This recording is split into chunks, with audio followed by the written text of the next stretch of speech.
This is the reading for the second decan of Pisces, which is from 1st of March up to 10th of March. And the card associated with this period is the Nine of Cups. It's an interesting story that I want to start with, this reading. Story associated in the Tarot of Divine with this card. It's the tale of Taj al-Muluk and the Princess Dunya. And a long story short, it's about a princess who had a dream. She was a female pigeon and she was trapped in a net, and her mate did not come to save her. So based on that dream, she concluded she could never trust men. But then this prince of Taj al-Muluk, he falls in love with her and he tries everything he can to get her attention. But in the end, when he found out about her dream, he commissioned a painting, and the painting was put somewhere in a garden that he knew that the princess is going to visit. And the painting depicted a female pigeon trapped in a net and her mate caught in the claws of a kite. And of course, when she saw the painting, she realized there is also another perspective to her dream. She misinterpreted the dream. And for me, this is a great example of how sometimes we trust our dreams, and that's good, and trust our intuition, and this is what the Pisces definitely do. But there is always another perspective, even to our dreams, the way we are telling ourselves a story. So even in this card of Nine of Cups, all about celebration and having success, happiness, it comes because the princess managed to change her perspective. She let go of the dreams that did not serve her anymore, which is actually mostly what Eight of Cups are talking about. So this happiness is a moment in time.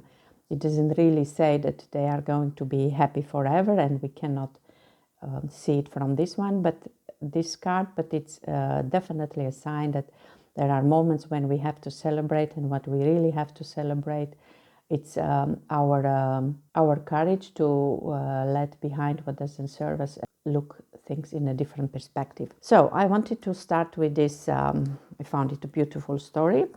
And then, of course, because it's Nine of Cups, I thought to selecting 9 cards. And I remembered a long time ago when I was in the beginnings of my learning how to read cards, somebody teach me how to do a reading with 9 cards. So the main card in the middle was associated with yourself. Then it was what you have to put behind and what you have to embrace.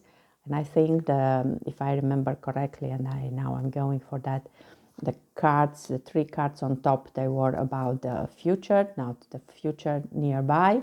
And then the other cards were about, let's say, a further future. Let's start and see the first card. Oh, I love it. The Hanged Man. I don't know if you can see the cards, but first of all, we are in the Pisces. We talk about the second decan of Pisces. And the card associated with the ruler of Pisces is Neptune, modern ruler, let's say. And this is definitely the card of Neptune. And what we see here is that this hangman is also having the infinity sign, like the magician. He's trying to get to this tree of life. That's what we would define as being evolved, than when you really understood how from the seed of life you get the flower of life, and then the tree of life is like a culmination of this evolution. And the way I see it, he is hanging himself upside down between these 2 fixed points, trying to have a new perspective, maybe leave everything behind. He almost looked like a fool, and if I try to see, I have the feeling he has the small bag and the dog. So somehow he dares to, not necessarily to go against the rest of the world, but it's like getting back to that beginning where you just have to look differently and looking for enlightenment, of course, and hoping that if he change his perspective, he can find it. So it seems that this is where you are now. And then if we look at what you have to leave behind, what you have to leave behind is the Five of Swords. First of all, definitely this is a card that talks about drama, about fives, and about toxic relationship mostly. So the question will be to ask yourself which area of your life there is drama that you have to leave behind, which relationships are toxic that you leave behind. Of course, being this hangman and trying to see things in new perspective.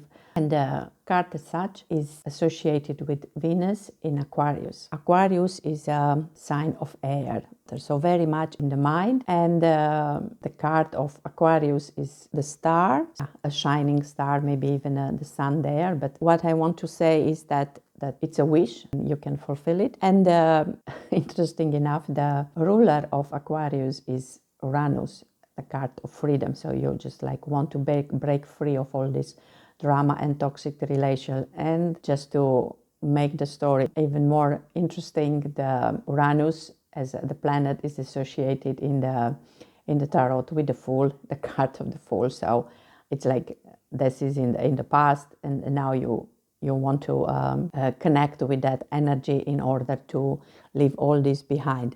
And of course, Venus, who is always about love and the pleasure. The card is also called the Lord of Defeat. It's mostly about, are we victorious or are we defeat? And what Venus brings here is the idea that, and even if you are the winner, you have to ask yourself if it's worthwhile to hurt others in order to win. So it's always like looking for a win-win situation. If you think from a place of love, you also have to think of the loser, or maybe even you are the loser, because in any kind of conflict, in order for one to be right or to be the winner, somebody else has to be the loser, or somebody else to be wrong. So I think it's this kind of mentality that we want to be right, or we want to win. It's something that you leave behind, and maybe it's more going through a process of understanding that a win-win situation, it's much more important. And of course, to realize which kind of toxic relation you can leave behind, and maybe even in relation, jealousy, arguing, being jealous of other people, or even comparing yourself with other people. All this have to stay behind.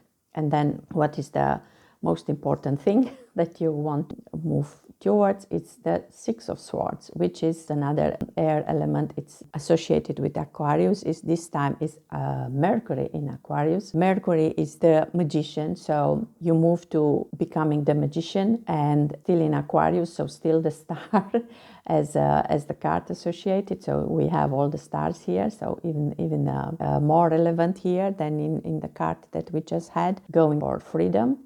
Uranus, the planet, is ruling Aquarius. And of course, this is also the main meaning of this card. It's a journey. Where I am in this journey, what I have to leave behind, where do I go towards? Trust that this is a learning and a growth process. This is called Lord of Earn Success, and it means that the journey, the way it was supposed to be, or the way it was up to now, it's now changed. I found it such a beautiful card, talking about maybe even looking for happiness in love, or even changing from those relationships that are toxic, leaving everything behind and move towards something new, something that really fits the new you. So this is a card about enjoying the process, enjoying the journey. Now let's look at what is for the near future. The near future, we have a Nine of Pentacles, we have the Five of Wands, and we have the King of Pentacles. So a lot of earth and fire. So of course for Pisces, this is very important, being such a water sign, that all the dreams are also grounded. And this beautiful card here already is telling me that you are on the good path, because I said that the dream will be to realize this tree of life. And what we see here on the back of the Nine of Pentacles is what is called the flower of life.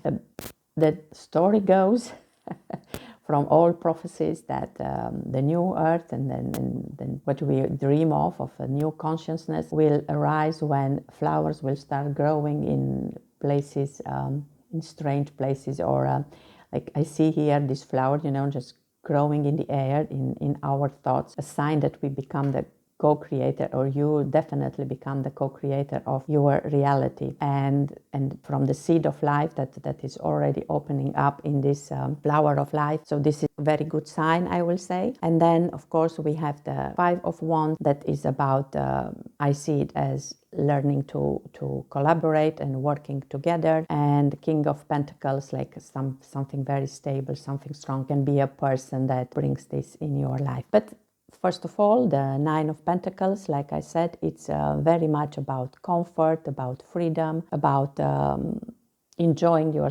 success. You know, the fact that this flower is growing and creating the flower of life, it's a good moment to enjoy. Plus that is Venus in Virgo, so love and pleasure. And Virgo as such is associated with hermit, so maybe even some time for yourself. Like I said, take time to enjoy this success, these moments. And he is the magician, so again, you know, you want to be the magician. So the card then associated with Mercury is the magician, and Mercury is the ruler of Virgo. So take time to enjoy the success. This is the Lord of material gain, maybe even the pleasure of being single. I don't know, because I said here that you leave behind the relations that are toxic, and you are leaving everything behind in order to find a new relationship. So on short term, maybe that means even to be single, but even that, it's something that can be enjoyable. And then this Five of Wands, it could be after the Five of Swords, when I said that it's about you are the winner or the loser, depends how you see it, if there is a conflict. This is also a card that more or less is associated with a battle or a struggle. This time is a fire, so it's a real action. But in the same time, it can also be how to learn to collaborate. Instead of going for the winning, instead of even having a battle on your own, just to find more people with whom to work together, because this is a fire element of action. The card, it's Saturn in Leo, so we have a lot of sun here. I find it interesting that it's really on top of this, where I said that maybe that's a sun of a star, but really the light. And Saturn is about strict and the boundaries, but it's also the one that's associated with the world. So maybe this is also a sign, and how can I reach this final moment of a journey, you know, and that could be an indication that by learning how to work with the internal conflict and make an effort to stand up for who you really are and what you really believe in, and maybe even accept constructive criticism in whatever you have to do, and remove the emotions from any area of conflict, and just see what is there that you can learn from. This is the boundaries that maybe Saturn is bringing, but find for yourself the strength, because Leo is associated with the strength card, and just move on from any incompatibility and disagreements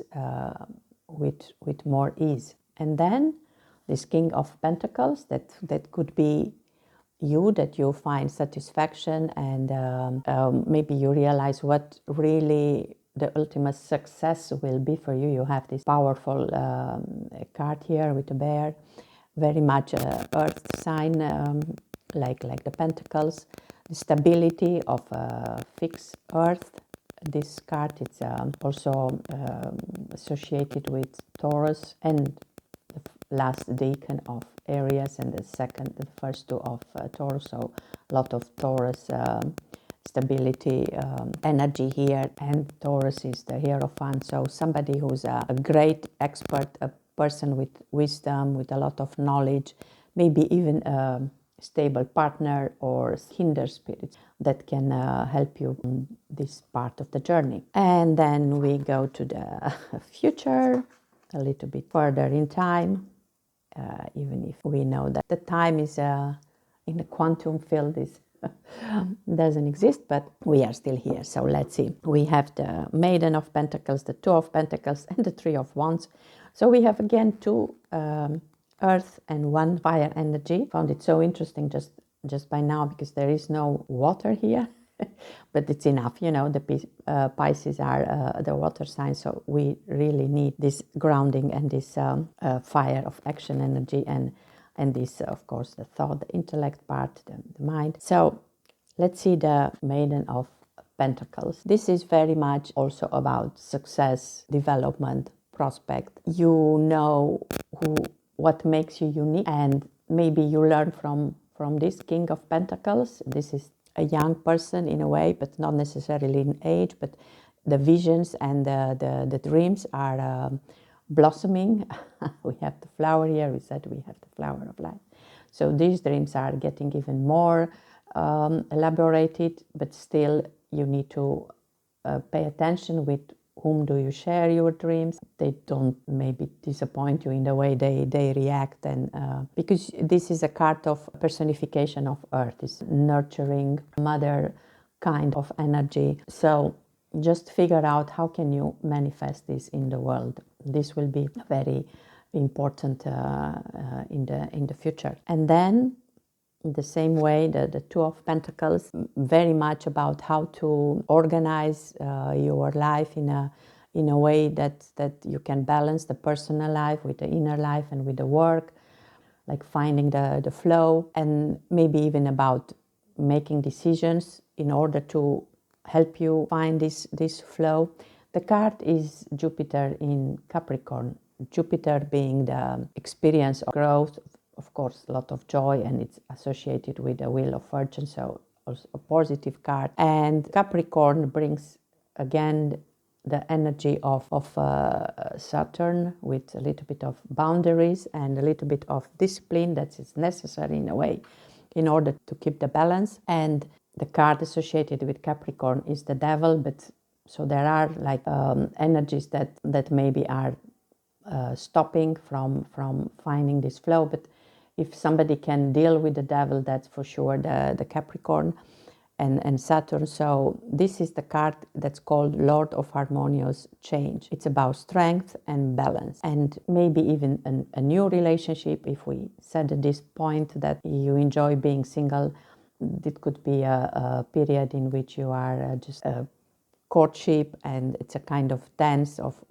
hoping for a new love in your life. And then we have the Three of Wands, who's very much a fire energy now. So action, it's not only about grounding, but also about action. And it's also associated with travel, but we said that this is like travel in a journey, but this card was also talking about travel, about the confidence and aspiration, period of transitions in a way, transition from maybe some ideas of all, not necessarily old ideas, but new ideas that maybe they are not as you planned or what you try to figure out. It be totally new ideas, but they are serving you much better. The card is Sun in Aries, so we have here strong fire energy. We have the Sun, our own self, and then we have the Aries, who's the Emperor, bringing the leadership. The ruler of Aries is Mars, really action, really a lot of wisdom. And the card that is called also the Lord of Established Strength. So creativity, connected with people who can help you to, if maybe even to start a business or to make your business grow with new ideas. And as I said, and in the same time, if we continue with the love story, maybe waiting for Mr. Right, if it's about partnership, emotional, romantic partnership, or even in business. So that's what these cards are here all about. If I remember now well, that we had the Sun as a planet, and Saturn and Mercury and Venus and Jupiter. So it's not just an idea to check in your own chart where these planets are, in which houses maybe they have something to say. And I would like to end by using this deck, Oracle du Monde, to see if we just have one card for, let's say, the near future. The card for, I wanted a card, but we end up with two. For the near future is breaking something and then having a revelation. Oh, and the crane from the Japanese tradition, the peace. Sometimes we need to crack open so something else can enter. Then for the future, further on, accusations. I see again the crane. Like I said here, just pay attention with whom are you sharing your new you. Maybe you become a new you. And this is also where this, with this hangman is, let's say, looking at. And then some people maybe will not understand you, will not even close to you. They will not get you, and in your new way of being. So it's like trying to break your fly. They are accusing you or something, but just ignore it. You know, it's just find a flow. And mostly this was a card about how can you manifest who you truly are, and that's the whole thing. And even if something of somebody, mostly somebody, is going to will not understand you, why are you changing in a way you are changing, that's up to them. That's definitely not your problem. And that could help maybe with looking for the right one in love, in relationships in general, even in partnership, even friendships, of course. Okay, I just wanted to have done the last card for, let's say, just for you. Oh, okay, if this is what I want. Yeah, see, union. And this is definitely a union of yin and yang. And then, of course, you can see there's a union as finding the Mr. Right. But I can also see it, you know, it's the sun and the moon. What can be more great than this? Let go of polarity. We all want this union, in not necessarily only with a person, but just union as a humanity. Maybe it's a difficult path, it's a difficult journey, but it's really going to work out. So just, I can't stop myself of not adding some magic with a magic card. Oh, it comes very quickly. Power symbol. Cleanse, purify, and protect the physical body. And this will be maybe the last message, indeed, with all this grounding energy. That's also very important. Thank you for watching.